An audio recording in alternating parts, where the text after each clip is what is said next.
80 शब्द प्रति मिनट शुरू। खंडपीठ ने जगदीश्वर बनाम आंध्र प्रदेश राज्य के वाद में अपीलार्थी के इस तर्क से असहमति व्यक्त की कि धारा 309 संविधान के अनुच्छेद 14 तथा 21 का उल्लंघन करती है। इस प्रकार आंध्र प्रदेश उच्च न्यायालय ने बंबई उच्च न्यायालय द्वारा मारुति के निर्णय से विसम्मत निर्णय दिया, क्योंकि आत्महत्या के प्रयास के अभियुक्तों के लिए परिवीक्षा अधिनियम 1958 का लाभ देते हुए परिवीक्षा पर छोड़ा जा सकता है।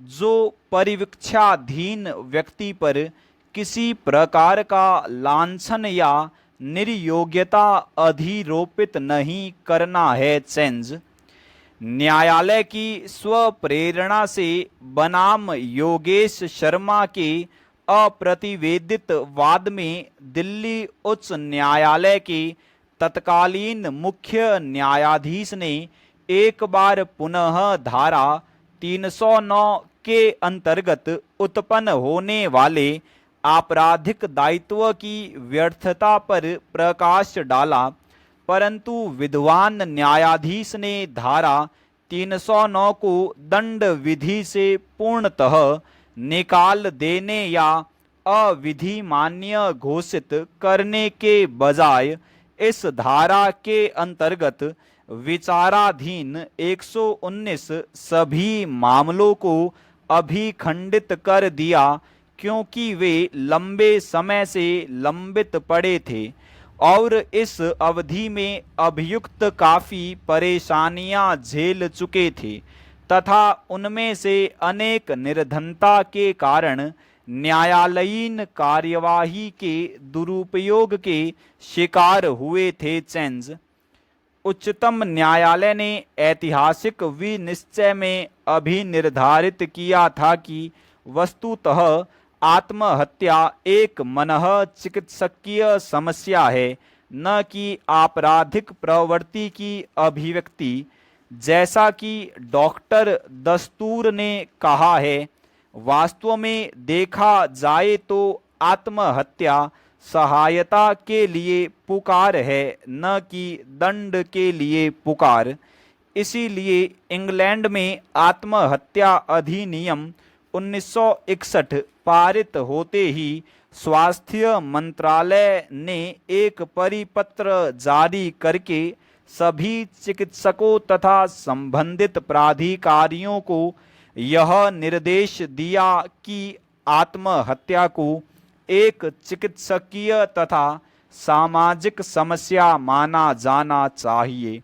अतः आत्महत्या की ओर प्रवृत्त होने वाले व्यक्ति के प्रति सहानुभूति के 2 शब्द तथा कुशल परामर्श की व्यवस्था होनी चाहिए, न कि जेलर का पाषाणी व्यवहार या अभियोजक की सख्त कार्यवाही। चेंज इस वाद में अभियोजन पक्ष की ओर से यह दलील भी प्रस्तुत की गई थी कि यदि दंड संहिता की धारा 309 को विलोपित कर दिया जाएगा तो राज्य को मानव जीवन पर प्राप्त एकाधिकार समाप्त हो जाएगा, जिससे राज्य की सर्वोच्च शक्ति पर कुठाराघात होगा।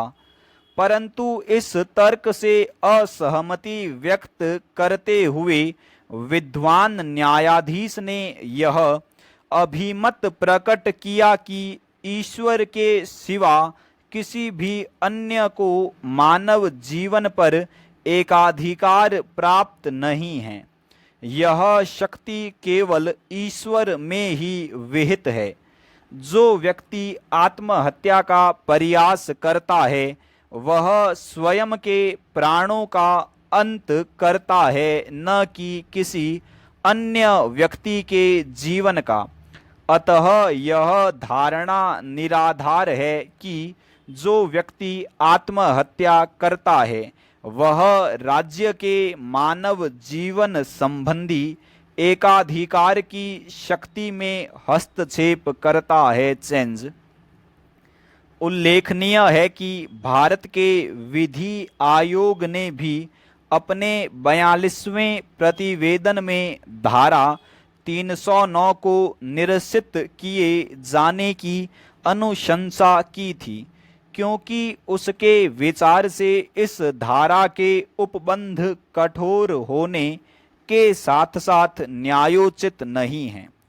अपने प्रतिवेदन में एच मोहन गोपाल के आत्महत्या संबंधी विचार उद्धत करते हुए विधि आयोग ने अभिलिखित किया। चेंज एक ऐसे व्यक्ति को जो जीवन से ऊब चुका हो और जिसके जीवन में सुख दूभर हो और जो अपना जीवन समाप्त करने के लिए मृत्यु की पीड़ा झेलने को तैयार हो और अधिक दंडात्मक यातना पहुंचाना दर्दनाक प्रतीत होता है, ऐसे व्यक्ति के साथ जिसके लिए जीवन कटु बन गया हो और अधिक कटुता व अपमानपूर्ण व्यवहार करना विधायन के मान्य सिद्धांतों के प्रतिकूल है। स्टॉप।